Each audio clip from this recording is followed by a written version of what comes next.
If you're anything like me, you might find yourself in your 30s, your 40s, in a full-time career with a young family to support and a mortgage to pay. And you might be feeling like the prospect of working in that career for the next 20 years or however long it is until you retire might feel like a bit of a bleak prospect. That's where I am just now, and in this video I want to talk a bit about why I feel like that and what I'm looking to do to change it. So the start of this year was a particularly busy time for me. I was finishing up a large project that I've been working on for the last couple of years at work.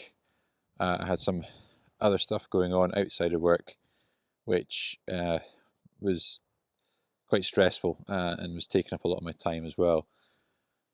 I was so stressed out with work. I got to the end of that project having really thrown everything into it and not really gotten any kind of thanks or acknowledgement for the work that I did. Not that I particularly needed it, but it made me realize that no matter how hard I work for the job that I'm doing, no one's really ever going to care. No one's going to thank me for that work. Sorry, it's gotten really windy just all of a sudden. I think it's about to rain, so I might actually cancel this.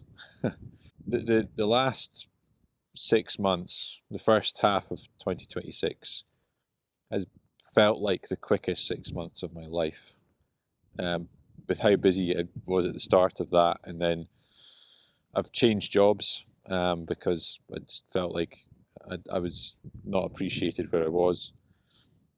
And although this job is better and people are better and the work's better, the prospect of doing this for another 20 years or however long it would be until I can retire doesn't exactly fill me with much joy. And because this last 6 months has passed so quickly for me, it's made me appreciate just how short life is. Like 6 months, half a year feels like it's gone in the blink of an eye. And it makes you realize that actually your time that you're given in your life, in the grand scheme of things, is like a nanosecond. And if you're going to spend 5 days a week, 46 weeks a year, doing a job for, say, 40 years, I've been working since 2005, it's 21 years, I've probably got at least that again to go. So 40, 45 years, that could be, in theory, half of your life if you live to 80. If 45 years, half of that would be to 90. To spend half of your life doing something that you don't like, or that you're not particularly passionate about. I started thinking of it as, I was like, God, I've been working for 21 years now, and I've got at least that to go again. And whilst I don't hate my job, I was hating the job I've just left, but generally speaking, over the last 20 years, I've not hated my job. I've not dreaded going to work. But am I passionate about it? No, absolutely not. You get to a point, I'm 44 later this year, and you think, all of this, yeah, I mean, great, it provides, it's done me well. Like, I live in a nice enough house, and we can go on holidays and all this kind of stuff. So I mean, financially, it's not the worst job, but do I enjoy it? No. And I look to the future and think, God, it's a lot of your life that you spend working, and if it's something that you're indifferent about, then you're not going to look back with much fond memories of it. And sometimes I feel that if you're indifferent about your job, that's actually worse than if you hate your job, because if you hate your job, then you're probably more inclined or more motivated to try and change things.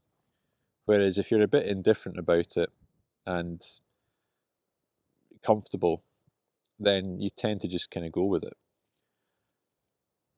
Back in the when I was at school and starting out my career, even 2005, the internet was still in its infancy. The digital age hadn't really started yet, and I fell into the same trap that a lot of people do, which is, work hard at school, you know, maybe go to university, which I did, and then start a career and go and work for a big company, and that's what I did.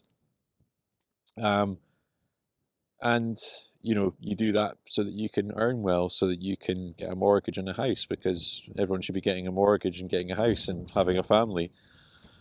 Now, there's nothing wrong with any of those things, but you kind of blindly walk towards that, or we did in my generation anyway. And you get to this age and realize that actually, I wanted to do more. I wanted to do something I enjoyed, something I was passionate about. But you've got the mortgage, you've got kids who depend on you. So unless you really hate your job, you just stick with it. But you don't really get any fulfillment from it.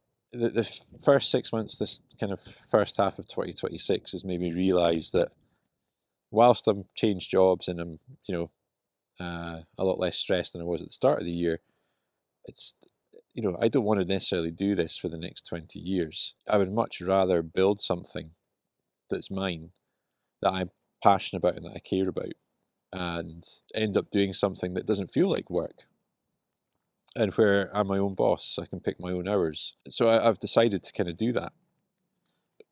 And the way I look at it is, there's a lot of people who would like to do the same, or maybe watching this, that are thinking about that as well. Like, I could start a company, I could be my own boss, but are maybe scared to take the leap, maybe thinking that, well, I can't give up the comfort of my career. Now, I can't give up my career. I'm not in a position where I can just stop working and pursue my dream. I'd have to do it side by side until things got to a certain point. But that's not to say that you shouldn't do it or you can't do it. This rain is really starting to batter down now. So don't let that put you off, I guess, is what I'm trying to say. You've got two paths that you can go down. So if you feel like you're at this kind of crossroads, or even a T-junction, and you think, well, I could turn left, and that would be just carry on as I am. Don't try and change anything. Or you could turn right, and you could pursue your dream. You don't even have to succeed. You just have to try. Even just trying to make a change is a positive step. And that's how I'm looking at it. I won't know unless I try. And I've got no right to complain if I don't try. Like, if there's something in your life that you're not happy about, then unless you're willing to try and change what you're not happy about, then you don't have any right to complain about it. You can blame that you haven't got enough time or whatever, but if you want it that badly, then you'll try. You'll try to make the change. And at least if you try and you're not successful, then you tried. And that's how I'm looking at it now. A lot of people maybe think that, starting their own business is more turbulent. It's ups and downs. Earn, you might make a huge profit one month and, barely break even the next. And people are maybe put off by that, or the uncertainty of having a business versus a conventional job. But I mean, I would argue that, once upon a time, maybe in our parents' generation or our grandparents' generation, when you got a job working for a company, it was a job for life, if you wanted it to be. You worked and you got your pension and that was it. But now, you know, companies aren't loyal. Like, people get laid off all the time. And, or you might find yourself in a job where you're not appreciated and you want to move. Or you're maybe in a job where there's no room for progression, so you have to move. It's very rare now to go through your working career always in work and always happy. You might find yourself out of work as I said, redundancy, I see so many people being made redundant at the moment. So is it any less risky to start your own business? Um, or maybe not less risky, but is it any less turbulent than being in a conventional job? It might depend on what industry you're in, but I would argue that it's probably not as scary as what you think. And I've spoken to people who own their own businesses, people who on the face of it you think, oh, they're absolutely killing it. They're obviously really successful, and I can never do what they do. But when you speak to them, you actually learn that actually they're just winging it. Like, they still hold those fears about if next month's going to be a good month, or but I guess they just harden to the unpredictability of it. Yeah, that's my thought this week. Is you've got two paths you can go down. One is to just stay as is, make no changes. But if you're going to do that, you have to accept that path that you go down. You have to accept that by not doing anything to change it, things will stay the same as they are. If there's things that you're not happy about, you have to then become content with those things. You can't continue down that path and continue complaining about or moaning about the stuff that's not right or that you're not happy about. And that's something that really bugs me, is if people complain about something in their lives but choose not to do anything to try and fix it. So you can take that path, but as I said, you have to kind of accept that by doing nothing, nothing will change, and make peace with that. Or you can take the other path, which is to try. I'm not saying you have to do this or have to do that, but if you really are that discontent and you feel trapped in this career because you've built up all these commitments, the mortgage, the kids, the car loans and all this kind of stuff, and you think, well, there's just no way out, I'm too embedded in my career to do anything else now.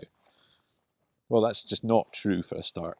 Like, lots of people are breaking away. In fact, record numbers of people are walking away from careers that they've been in for decades to start their own businesses. So it can be done, and you have to try. And yeah, you might not know everything. And that's another thing about entrepreneurs and founders that I've spoken to, is that they don't wait till they know everything to start. They just get going. They just do. It's a bit like in this channel previously, I've talked about YouTube channels. You don't wait till you know everything to start a YouTube channel. You start and you figure it out. And it's exactly the same thing with starting a business. That's what I'm doing. I've got a concept that I've been working on, and I'm really happy with it, but I don't know how to take it to market. I don't know how to market the product. And I'm going to have to figure that out, or I'm going to have to engage with someone who does. Yeah, it's going to be hard work, and I'm going to have to put in the grind, because I'm going to have to do it on the side of a full-time job, on the side of looking after a family and keeping a house and all this kind of stuff that comes with the territory for people of our age. But I'm going to do it anyway, because the short-term hustle will hopefully lead to the long-term gain. Putting in the effort now, if that means that I can break away from this career that I'm in, that I'm not particularly fussed about, that I don't really enjoy, if I can create something for myself that, ideally would give me a comfortable life, a more flexible life, then it's surely worth putting that effort in. Even if I don't know everything, even if it's stepping out of my comfort zone, why not roll the dice and see what happens? Anyway, that's this video. The rain's kind of gone off again. It was pretty blustery a minute ago, so hopefully you heard everything. Let me know in the comments, has this resonated with you? Do you feel trapped in your career? Would you love to try and do something of your own? If so, what is it? What is it you're looking to do? Maybe this channel and its change of direction can become a network for people to support one another to hold each other accountable. So let me know what you're thinking of doing, what you'd like to do, what's your dream, and maybe in the next video I'll tell you a little bit about mine. Okay, thanks and bye.